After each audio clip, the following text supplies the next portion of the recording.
যে কারণে শাওমি কিছু না বলেই ওখান থেকে পালিয়ে যায়।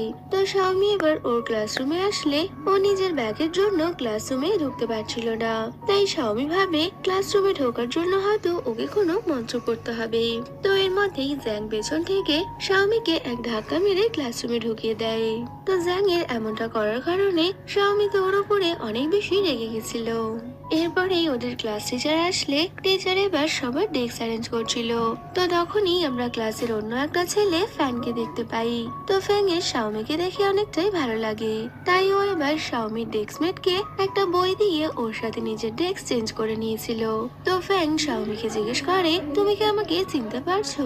এতে তো শাওমি বলে দেয়, আমি জানি তুমি স্কুল টপার। এই শুনে ফ্যাং শাওমিকে আর কিছু বলে না। পরে ওরা যখন মিলিটারি ট্রেনিং এর জন্য স্কুল গ্রাউন্ডে ছিল, তখনই অনেক বেশি রোদ থাকার কারণে শাওমি বেহুশ হয়ে যায়। তবে জ্যাং ওর